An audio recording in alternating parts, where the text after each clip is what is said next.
भक्तजन अति संवेदनशील होते हैं।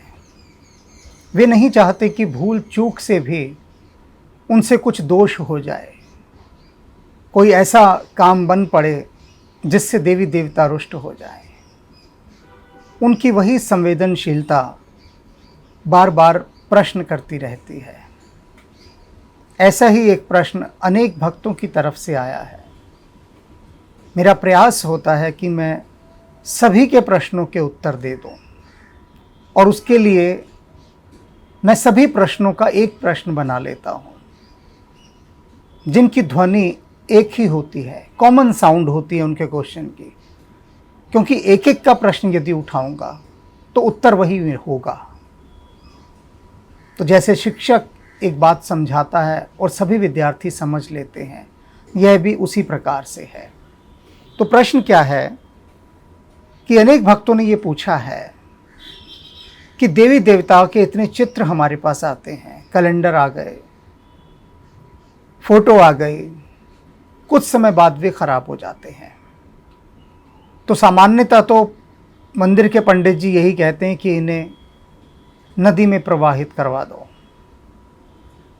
तो नदी में प्रवाहित करते हैं तो मन संतुष्ट होता है। अब नदी तो हमारे पास है नहीं आसपास, तब हम क्या करें? कूड़े में हम फेंक नहीं सकते।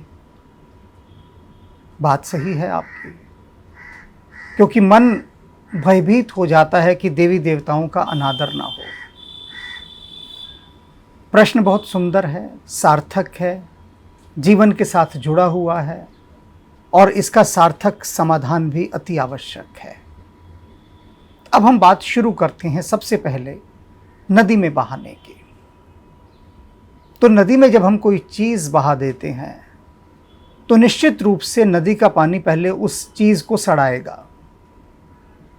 सड़ने के बाद उसका जो दुष्प्रभाव है वो नदी के जल में मिलेगा, तो नदी का जल दूषित हो गया, आप पर दोष लग गया। जिस दोष से बचने के लिए आपने नदी में वह प्रतिमा बहाई थी, वे कैलेंडर बहाए थे, मूर्तियां बहाई थी, फोटो बहाई थी भगवान की, उसका दोष आपको लग गया, क्योंकि आपने जल को दूषित कर दिया। तो जल देवता तो रुष्ट हो गए। कुछ लोग क्या करते हैं, मंदिर में आसपास कहीं पर पीपल का पेड़ होता है, बड़ का पेड़ होता है, वहाँ लावारिस की तरह उस पर वो फोटोएं, वो घर की मूर्तियाँ वहाँ चढ़ा कर आ जाते हैं। उसके बाद चाहे वो कूड़े में जाए, कुछ हो, किसी को फर्क नहीं पड़ता। मैं देखता हूँ अपने घर के आसपास अनेक पीपल के पेड़ पर लोग अपने घर का, मंदिर का कूड़ा डाल जाते हैं। वो कूड़ा ही हो जाता है उनके लिए। कोई मूर्ति टूट गई, फोटो टूट गई, कैलेंडर, सारा मंदिर का, उनके घर के मंदिर का जितना भी कूड़ा है वो सब पीपल पर या बड़ पर चढ़ा जाते हैं। मैं उसे कूड़ा ही कहूँगा, क्योंकि उनकी दृष्टि में वो कूड़ा है। वो एक बार भी नहीं सोचते कि जो हम पीपल पर ये सारी चीज़ चढ़ा गए हैं ये कहाँ जाएंगी, ये सच में कूड़े में जाएंगी। लेकिन बला टली हमारे सर, तो डालो मंदिर के बाहर कूड़े का ढेर बना दो पीपल के पेड़ के नीचे, और यही हो रहा है। अब क्या है कि इन सब चीज़ों से कैसे बचा जाए? तो सबसे बढ़िया है कि जितने भी आपके पास देवी देवता के चित्र इकट्ठे होते हैं, कैलेंडर इकट्ठे होते हैं, उन सबको संभाल कर रखिए, और फिर एक दिन उनको किसी बाल्टी में या कनस्तर में भिगा दीजिए। कोई भी चीज़ पानी में भिगा दीजिए, थोड़ी सी मिट्टी भी डाल दीजिए। कोई 10-15 दिन बाद वो बिल्कुल उसमें गल जाएंगे। गलने के बाद उसको आटे की तरह बना लीजिए, शेप में, जैसे आटा गूंथते हैं, और उसमें थोड़ा फेविकोल भी डाल लीजिए।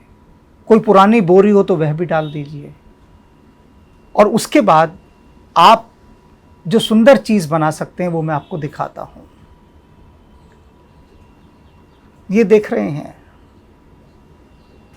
ये मेरे घर में जो इस तरह के जितने भी चित्र थे वे जब फट गए, पुराने हो गए, उन सब की मैंने एक लुगदी तैयार की। लुगदी कहते हैं, जब कागज़ को पानी में डाल देते हैं वो गल जाता है, तो गलने के बाद जो सॉल्यूशन बनता है उसे लुगदी कहते हैं, जिससे कागज़ बनता है जैसे। फिर उसमें मैंने तो थोड़ा सा भूसा भी मिलाया, फेविकोल मिलाया, थोड़ी बोरी के टुकड़े मिलाए, और उसके बाद सब ने मिलकर ये अगरबत्ती का स्टैंड बनाया, धूप बत्ती का। ये देखिए, इस पर एक देवता भी हैं, ये देखिए ऐसे, और ये उन्हीं कागज़ का बना है, ये बन गया। फिर ये टोकरी बनाई, इसमें फल रख दिए, प्रसाद रख दिया, और ये कितनी सुंदर टोकरी बनी है। इस पर फिर रंग कर दिया। ये सब उन्हीं कागज़ों से बनी है। और जो प्रतिमा थी कुछ उनसे बनी है, मिट्टी की प्रतिमाएं। और प्रतिमाएं मिट्टी की लिया कीजिए, प्लास्टर ऑफ पेरिस की नहीं। ये जो पीओपी की प्रतिमाएं होती हैं वे पर्यावरण के लिए सुरक्षा नहीं प्रदान करती। मिट्टी की, और मिट्टी की ही घुल जाए। और प्रयास कीजिए प्रतिमाएं जिन पर केमिकल कम लगा हो वो लीजिए, बिल्कुल सादी एकदम मिट्टी की बनी हुई वे प्रतिमाएं, और उनको भी आप घोल लीजिए। बाद में जब वे टूट जाएं, भंग हो जाएं। ये देखा आपने, ये दो चीज़। एक और दिखाता हूँ, ये देखिए, ये भी अगरबत्ती का स्टैंड है, पत्ते के रूप में बनाया, आप पीछे देख सकते हैं, कागज़ इस पे चिपका दिया। और ये उन्हीं घर की बनी हुई जो चित्र थे, प्रतिमाएं थी, फोटोएं थी, कैलेंडर थे, कहीं बाहर नहीं फेंका। उनकी लुगदी तैयार की और ये चीज़ें बन गई, इन पे रंग कर दिया। इस तरह से आपको पर्यावरण संरक्षण में अपना योगदान भी देना है, और वही चीज़ें पुनर्चक्रित होकर, रिसाइकल होकर, पुनर्जन्म होकर आपके सामने ही रहेंगे सारे के सारे। और प्रतिमाएं मिट्टी की लेने का फ़ायदा क्या है कि यदि वे भंग हो जाती हैं तो आप उनको घोल के अपने गमलों में डाल सकते हैं। अब सबके बस का नहीं है कि प्रत्येक व्यक्ति घोले, इतना मेहनत करे इन प्रतिमाओं के साथ, ऐसा बनाए। बहुत मेहनत का काम है, पर अच्छा है। अब ये अच्छा लग रहा होगा आपको देखने में, पीछे भी देखिए। तो जो इतनी मेहनत भी नहीं कर सकते उनके लिए एक दूसरा रास्ता, कि किसी भी पुराने कंटेनर के अंदर, किसी भी बाल्टी में वो सारी फोटोएं भिगा दीजिए। जब वे गल जाएं अच्छे तरह से तो उनमें थोड़ी मिट्टी मिला के घर के गमलों में उनको डाल दीजिए। और घर में गमले भी नहीं हैं तो मोहल्ले के इतने सारे पार्क हैं, उन पार्कों के अंदर जाकर उसको फेंक दीजिए, तो पुनः वो पौधों में चली जाएंगी।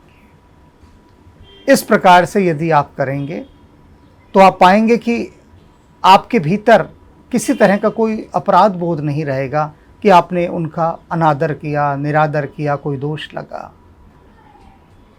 तो वह सब आपके भीतर से तिरोहित हो जाएगा भाव। और वह प्रयास कीजिए जिससे धरती और सुंदर बन सके और उपयोगी बन सके। धरती को दूषित करने के काम मत कीजिए।